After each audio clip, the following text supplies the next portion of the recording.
ನಮ್ಮ ಜೊತೆಗೆ ಸ್ವಾಮಿ ಅವರು ಇದ್ದಾರೆ, ಮತ್ತು ಸಚಿವ ಸಂಪುಟಕ್ಕೆ ಎಂಟ್ರಿ ಆಗ್ತಾರೆ, ಡಿ ಕೆ ಸಂಪುಟಕ್ಕೆ. ಸರ್, ಮೊದಲಿಗೆ ಅಭಿನಂದನೆಗಳು ತಮಗೆ.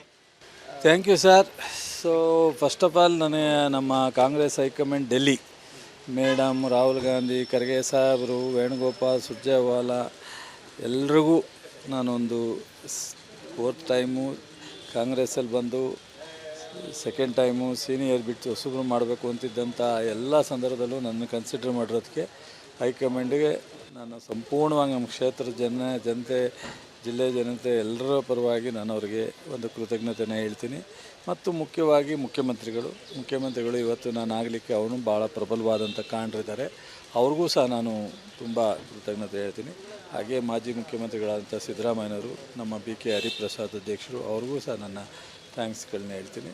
ಸೊ ನನ್ನ ಜೊತೆಯಲ್ಲಿ ಭಾಳಷ್ಟು ಜನ ಗಟ್ಟಿಯಾಗಿ ಚಲುವರಾಯಸ್ವಾಮಿ ಇರಬೇಕು ಅಂತ ಭಾಳಷ್ಟು ಜನ MLAಗಳು, ಸೀನಿಯರ್ ಮಿನಿಸ್ಟರ್ಸು, ಸೊ ನಮ್ಮ ಪಾರ್ಟಿ ಲೀಡರ್ಸು ಒಂದು ಹೇಳಿದ್ದಾರೆ, ಅದೆಲ್ಲರಿಗೂ ಥ್ಯಾಂಕ್ಸು. ಬಟ್ ನನಗೊಂದು ಜವಾಬ್ದಾರಿ ಕೊಟ್ಟಿದ್ದಾರೆ.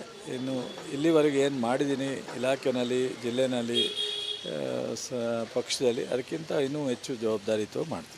ಸಚಿವರಾಗಿ ಭಾಳ ಪರಿಣಾಮಕಾರಿಯಾಗಿ ಕೆಲಸ ಮಾಡಿದ್ರಿ. ಗೊಬ್ಬರ ಸಮಸ್ಯೆ ಬಂದಾಗ, ರೈತರ ಸಮಸ್ಯೆಗಳು ಬಂದಾಗ ಈ ಬಾರಿ ಏನು ನಿರೀಕ್ಷೆ ಏನು? ಅಂದರೆ ಕೃಷಿ ಸಚಿವರಾಗಿ ಮುಂದುವರಿಯುವಂಥ ವಿಶ್ವಾಸ ಇದೆಯಾ? ಏನಾದರೂ ಬೇರೆ ಖಾತೆ? ಯಾವುದೇ ಖಾತೆನ ಪರ್ಟಿಕ್ಯುಲರಾಗಿ ಕೇಳಿರಲಿಲ್ಲ. ಮೊನ್ನೆ ಮುಖ್ಯಮಂತ್ರಿಗಳು ಯಾವ ಅವಕಾಶ ಕೊಡ್ತಾರೆ. ಹಳೆ ಮೈಸೂರು ಭಾಗದಲ್ಲಿ ಈಗ ಸಾಕಷ್ಟು ಸಮಸ್ಯೆಗಳಿದೆ, ಅದರಲ್ಲಿ ಪ್ರಮುಖವಾಗಿ ಜಟಿಲವಾಗಿರೋದು ಕಾವೇರಿ ಸಮಸ್ಯೆ. ನೀವು ಈಗ ಅದೇ ಜಿಲ್ಲೆಯಲ್ಲಿರೋ ಹಿನ್ನೆಲೆಯಲ್ಲಿ ಸಹಜವಾಗಿ ಒಂದಷ್ಟು ಸಮಸ್ಯೆಗಳು, ಜವಾಬ್ದಾರಿಗಳ ಜೊತೆಗೆ ಹೆಚ್ಚಿನದಾಗಿ ಒಂದಷ್ಟು ಹೊಣೆಗಾರಿಕೆ ಕೂಡ ಹೆಚ್ಚಿಗೆ ಆಗ್ತಿರ್ತಾರೆ. ಕಾವೇರಿ ಇಶ್ಯೂ ನಾನು 35 ವರ್ಷದಿಂದ ಮಾದೇಗೌಡರ ಜೊತೆಯಲ್ಲಿ ನಾನು ಹೋರಾಟ ಮಾಡ್ಕೊಂಬಂದಿದ್ದೀನಿ. ಎಲ್ಲ ಮುಖ್ಯಮಂತ್ರಿಗಳ ಕಾಲದಲ್ಲೂ ಏನೇನೆಲ್ಲ ಇರುತ್ತೆ.